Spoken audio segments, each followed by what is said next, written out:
Yan guys, yan ang plaza namin. Yan ang Tim Hortons.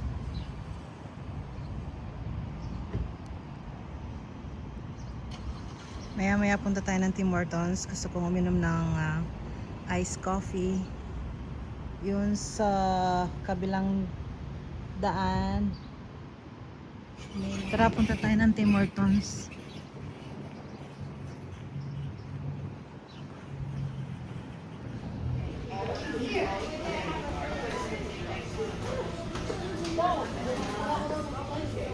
Okay guys, yan ang in-order ko. Breakfast.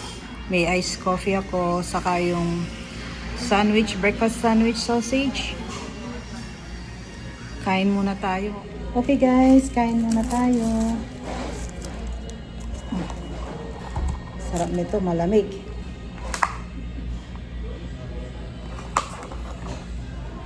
Kakasira na kami sa mata. Init.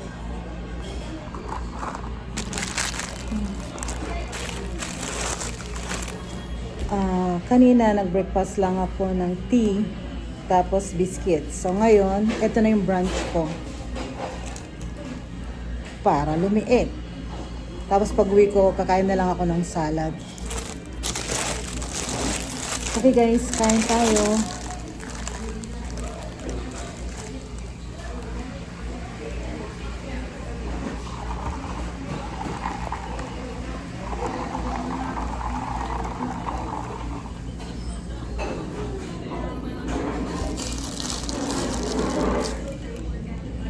Pag hindi ako nag-work, itong ginagawa ko, naglalakad-lakad, mag-ikot-ikot, kung may magustuhan, bilhin. Pero most of the time, hindi ako masyadong bumibili kasi during weekends, binibili na namin, nag-grocery kami ng mag-asawa at kahit pa paano nakakatipid. So yan, kung lalabas ako, magkakape lang, kakain ng mga donut, or ganito lang. At least nailabas ko sarili kasi yung husband ko saka yung anak ko, they're working every day.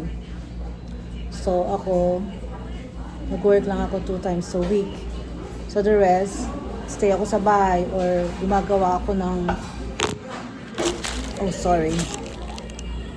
kasi yung work ko, kailangan kong gumawa ng mga weekly log sa performance ng mga student ko. So I think mga 1 or 2 hours a day. Then, kailangan ko mag-open ng email ko. So, after that, mag-work ako sa bahay. Then, if I still have time, I'll go around walking and doing some personal stuff to myself. But most of the time, I like to go for a coffee. At least ma-relax. Okay, guys. Kain muna ako. See you.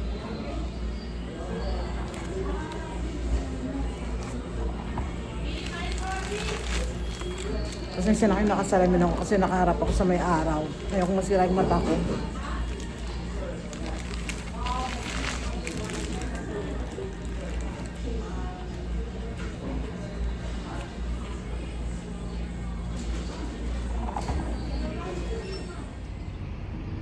Okay guys, tapos na ako magkape.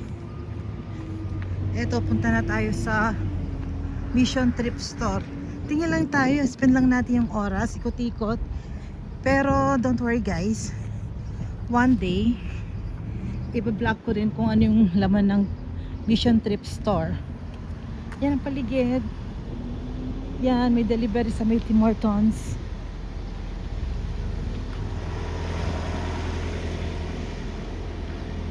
Ipapakita ko lang sa inyo ngayon yung pinaka main door nila. Yan. Walk around lang. Oh, thank you so much. Ayan siya. Mga use item yan. Okay guys, pauwi na tayo. So, mainit pa rin.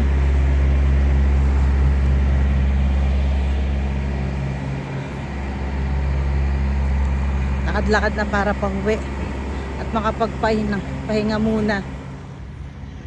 Ang way pa uwi.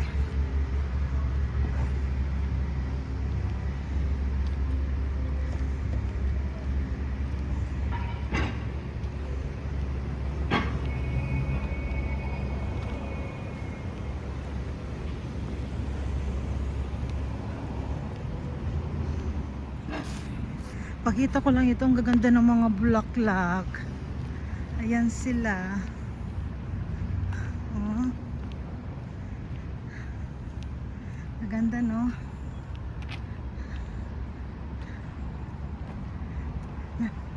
Uwi na tayo.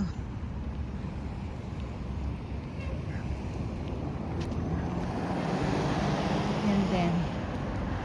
Nasa gitna ng daan. Yan, ang ganda, right?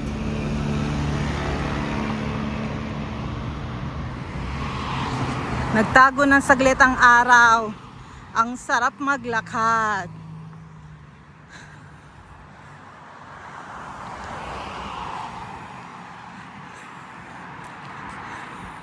May house for sale dito. Pakita ko rin. Check ko mamaya ito kung magkano siya. Sold na. Yan siya. Sold na siya.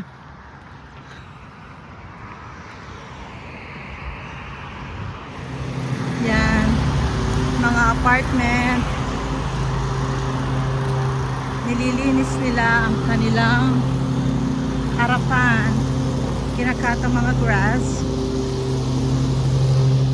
Ang cute ng doggy, oh. Laki, taba.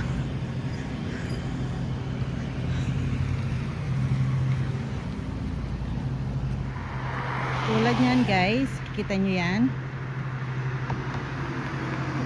Mag-i-stay dyan, maglalagay ng mga signage. That means may gagawin sila dyan. Dito kasi sa Hamilton, maraming daan na, to be honest, ang pangit ng daan namin dito. Yan, may gagawin sila dyan. Kaya medyo makakakos ng konting traffic yan mamaya during yung busy hours. Yan.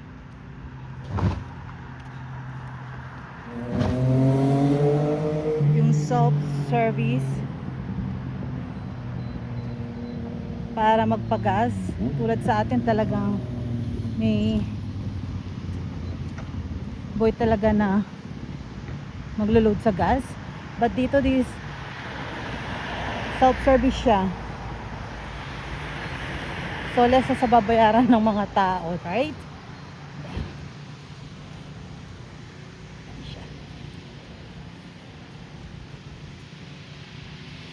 Yan guys, nakikita nyo yan pag summer. May mga group. Usually kasi mga magulang dito nag-work. So kung gusto nyo ipaalaga yung mga anak nyo, like sa Hamilton Youth Multi-Sport Summer Camp, ages from 5 to 12 years old, just scan the barcode or either you can call them. Yan siya.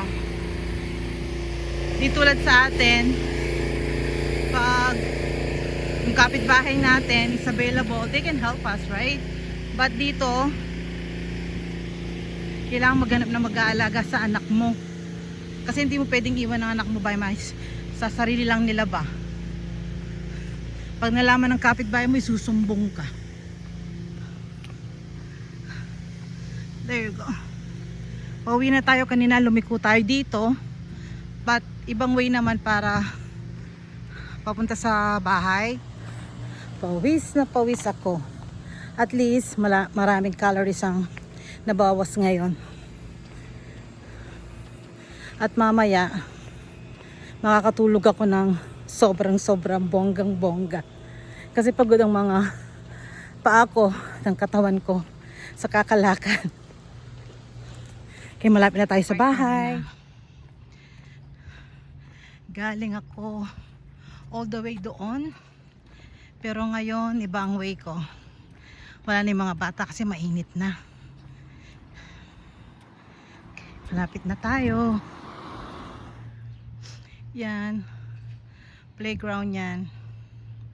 Funded by the government. Part yan ng pagbayad namin ng tax.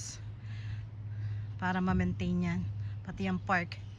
Para may place to jog and play sa mga bata. Yan, nakikita nyo yan. Yan ang mailbox namin. Depende kung anong box ang naka-assign sa'yo. Diyan mo lang kinukuha yung mga sulat mo. Unlike before, may mga drop box sa harap ng bahay.